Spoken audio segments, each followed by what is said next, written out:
selamat siang. Nah, kali ini kita menelusuri tempat wisata yaitu di Taman Purbakala Kerajaan Sriwijaya, tepatnya di daerah Palembang. Nah, sekarang kita berada di dalam museumnya. Di sini banyak sekali peninggalan-peninggalan yang bersejarah. Mau tahu kelanjutannya seperti apa? Simak videonya sampai habis ya. Baiklah, di sini saya akan bertanya tentang asal-usul peradaban Kerajaan Sriwijaya kepada kakak.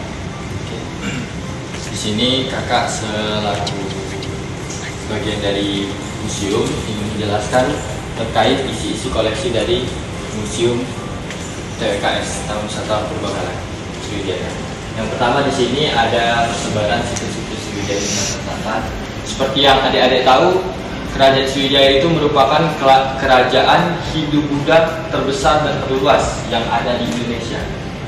Dan persebaran situs yang sendiri banyak terbagi di Sumatera Selatan dan yang paling banyak ditemukan itu di sekitar wilayah Palembang. Nah, jadi sebelum adanya Kerajaan Sriwijaya dan berkembangnya pusat Kerajaan Sriwijaya di Palembang, itu sudah ada peradaban-peradaban sebelumnya. Koleksi-koleksi yang ada di museum ini sendiri meliputi peninggalan-peninggalan masa pra-Sriwijaya, masa Sriwijaya dan pasca Sriwijaya. Nah, jadi Sriwijaya itu banyak koleksi-koleksi ini ditemukan dari situs Karangagung yang ada di Banyuasin. Nah, terus adanya Kerajaan Sriwijaya ini bukti yang paling kuat adanya berita dari Itsing.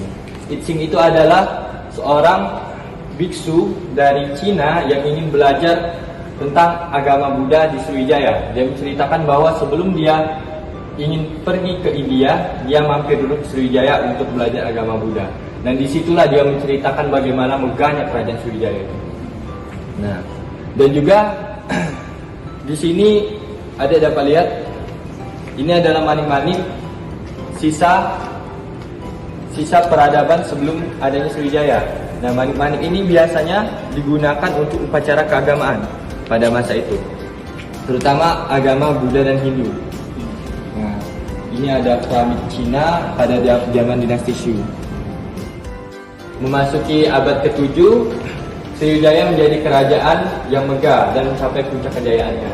Nah, salah satu bukti-bukti otentik yang bisa kita temukan bahwa Kerajaan Sriwijaya itu ada dan terletak di Palembang dengan adanya prasasti-prasasti.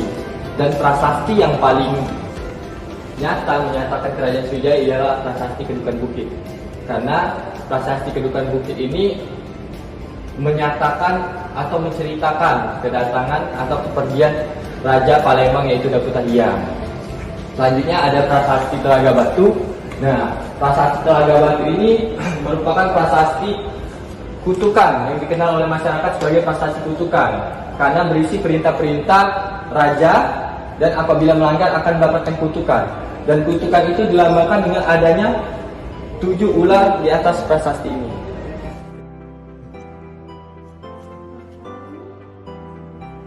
Kalau ini adalah penghuni kapal yang digunakan kapal prajurit Sriwijaya.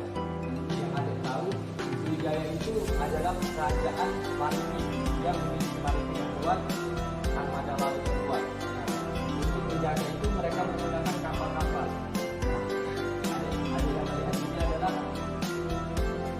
Kapal yang digunakan oleh kapal-kapal armada laut dari Sriwijaya pada saat itu.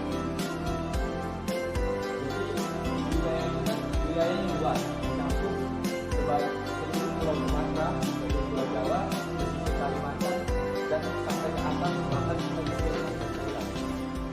Jadi untuk menjaga wilayah perairan, mereka membutuhkan armada laut yang kuat. Dan juga wilayah ini adalah pusat perdagangan, jadi banyak kapal-kapal yang masuk dan sehingga banyak temuan-temuan pengemudi kapal yang ditemukan pada saat ini, sisa-sisa kapal dagang atau kapal perang. Dari sini kita selepas dari pasca Sriwijaya masuklah ke masa Kesultanan Palembang. Karena pada masa Kesultanan Palembang, terutamanya di Sumatera Selatan ini, masyarakat banyak memiliki kerajinan-kerajinan salah satu kerajinan tradisionalnya adalah kerajinan lak. Lak ini terbuat dari kayu mahoni atau kayu tembesu. Nah, untuk lak sendiri biasanya ada di rumah-rumah masyarakat Palembang, Sumatera Selatan. Kalau adik-adik masih ada barang-barang seperti ini, berarti adik-adik sudah tua. Karena dia ada motif flora, fauna, dan itu memiliki arti tersendiri. Selain kerajinan lak, ada juga songket. Nah, songket ya sudah jadi ciri khas masyarakat Kota Palembang dong kalau songket. Dan motifnya itu banyak sekali untuk motif songket ini. Dan songket sendiri zaman dulu itu dibuat dengan ditenun tradisional. Sehingga yang memiliki kain songket ini hanya orang-orang kaya, orang-orang pejabat. Karena apa? Karena membuat songket sendiri susah dan bahan bakunya itu juga adalah benang yang dicelupkan dengan emas. Sehingga terasa mewah dan mahal. Nah, lanjut ke sebelah sini. Ini adalah situs masa Sriwijaya di Sumatera Selatan selain yang ada di sini. Jadi ini ada peninggalan berupa candi. Kalau di Palembang, tempatnya Sumatera Selatan itu banyak temuan candinya itu berupa potongan-potongan seperti ini. Nah, beda dengan yang di Jawa, banyak candi itu sudah ditemukan dalam keadaan yang utuh seperti candi Borobudur salah satu.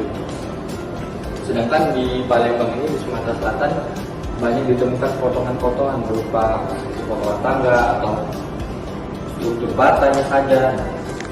Nah, kalau di sini kita masuk ke koleksi-koleksi tentang keramik-keramik.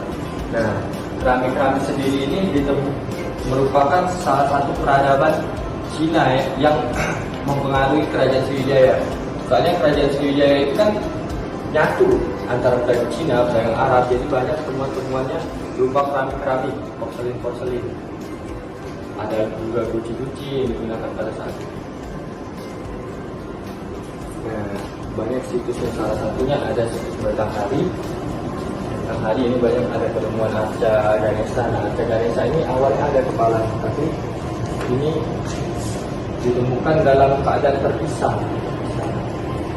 Itu artinya. Baiklah, sekian dari video penelusuran kami di Taman Purbakala Kerajaan Sriwijaya. Kami akhiri. Wassalamualaikum warahmatullahi wabarakatuh.